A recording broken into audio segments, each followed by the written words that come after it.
क्या हुआ अम्मी, हम लोग नहीं जा रहे? क्या बात है? नहीं बेटा, उसने कहा करीम तो अभी सो रहा है तो फिर आने का क्या फायदा, कल या परसों चले सुन जाएंगे। लिया है, आपकी बहन को उसकी सास ने कह दिया है कि हमें उसके घर आने की जरूरत नहीं है। देख लिया भाई आपने, खालदा आंटी कितनी खतरनाक औरत है। हालांकि मैं जब भी उनसे मिलता हूँ भाभी, उनके साथ इज्जत से पेश आता हूँ, लेकिन उन्हें इज्जत रास ही हाँ नहीं। बिल्कुल।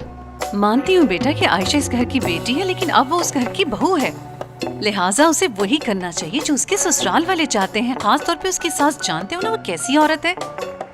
अब ऐसा नहीं चलेगा। आखिर हम लोग कब तक खामोश रहेंगे?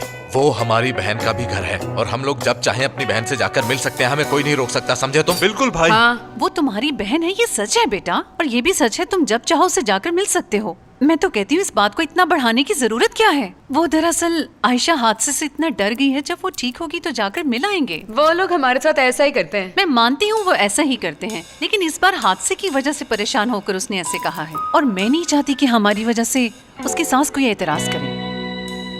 मैं इस बारे में कुछ नहीं जानता अम्मी, बस इतना जानता हूँ कि इस वक्त मेरा दिमाग घूम। आप इतना सोच क्यों रहे हैं रजा? उफ, आराम से बैठे, बड़ा सर दर्द होगा। आप पहले बैठ जाइए, फिर कोई हल निकाल लेंगे। मैं आपसे बात कर रही हूँ। हम जाएंगे, लेकिन आज नहीं, हम कल जाएंगे। फिर ऐसा करेंगे, आयशा और करीम को वहाँ से लेकर पिकनिक पे जाएंगे और अच्छा सा खाना बनाएंगे। इस तरह उन दोनों की तीमारदारी भी हो जाएगी और गेट टुगेदर भी हो जाएगी। सबकी क्या ख्याल है? मैं भाभी के साथ हूँ। पिकनिक पर क्यों जाना है हम लोगों ने? हमारी बेटी जिद कर रही है रजा। देखे, इतने हफ्तों से इसने पिकनिक की रट लगाई हुई है और आप है कि सुनते ही नहीं।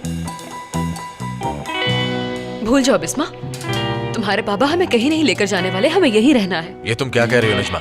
वो बच्ची क्या सोचेगी? तुमसे कितनी बार कहा है कि बच्ची के सामने इस तरह की बातें बिल्कुल मत किया करो। देखा, मान गया ना मेरा बेटा। इसे पता है कि आयशा को पिकनिक पे जाना पसंद है। चलो अच्छा हो गया। भाभी मुझे ये थोड़ा सा और डाल दीजिए ना। करीम बेटा, क्या डॉक्टर ने तुम्हें खाने के लिए दवाइयाँ दी थी? जी पेन किलर्स दी थी अम्मी, वो मैं ऑलरेडी ले चुका हूँ। ठीक है।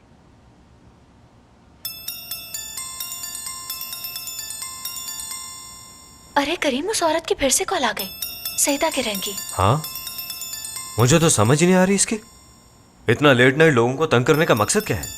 उठाओ मत, बंद कर दो इसे। करीम, ये क्या कह रहे हो? इसने पहले भी कॉल की थी जो कि मैंने नहीं सुनी। ये बिजनेस के लिए अच्छी बात नहीं है। हो सकता है कोई अच्छा प्रोजेक्ट मिल जाए, मुझे बात करने दो। कौन हो सकता है? हेलो। कोई खातून है, सईदा केरा नाम बताया उसने अपना। इसकी पहले भी कॉल आई थी, कहती थी कि मुझे आयशा से कोई काम है, लेकिन बात नहीं हुई उस वक्त। हाँ याद आया, जिन दिनों मैं मॉडलिंग किया करती थी उन दिनों ये डायरेक्टर के साथ असिस्टेंट हुआ करती थी। उसके बाद ये अपनी फील्ड में बहुत मशहूर हो गई। मगर मैं ये सोच रही हूँ कि इस औरत को आखिर आयशा से क्या काम हो सकता है। हाँ हाँ, वो पता नहीं आयशा को क्या समझ रही होगी। ये क्या कह रहे हो? वहाँ पर सब लोग आयशा की तारीफ कर रहे थे, उन्हें वो बहुत पसंद आई क्योंकि उसने अपना काम बहुत अच्छे तरीके से किया। बस करो, तुम तो खामोश ही रहो। बाबा, उन्होंने बहुत अच्छी ऑफर दी। मिस सईदा ने कहा कि वो लोग हमारे साथ काम करना चाहते हैं। हाँ, देखा, मैंने कहा था ना। और तुमने क्या कहा उसे? मैंने हाँ कर दी, और मैं क्या कहती हूँ उससे? ये तुम कैसी बात कर रही हो आयशा? ये तुम्हारा डोमेन नहीं है, ये हमारी कंपनी। क्या तुम्हें बच्चों का खेल मालूम होती है? और वैसे भी तुम्हें तो एग्जाम की तैयारी भी करनी है ना, क्योंकि तुम जिंदगी में एक साथ ही सारे काम करना चाहती हो, इसलिए कोई काम नहीं हो पाता। करीम, तुम ही कहो कि मैं उन्हें कैसे मना करती, जबकि मना करने की कोई माकूल वजह ही नहीं।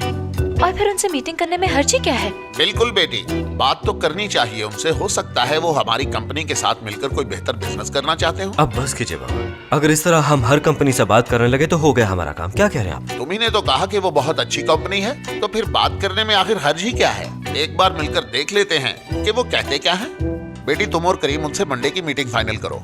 उनसे डीलिंग करने में करीम तुम्हारी मदद करेगा, इसे ये सब पता है। अगर तुम्हें काम पसंद आए तो डील फाइनल कर लेना, वरना जाने देना, कोई बात नहीं। मुझे पूरा यकीन है अपनी बहू पे।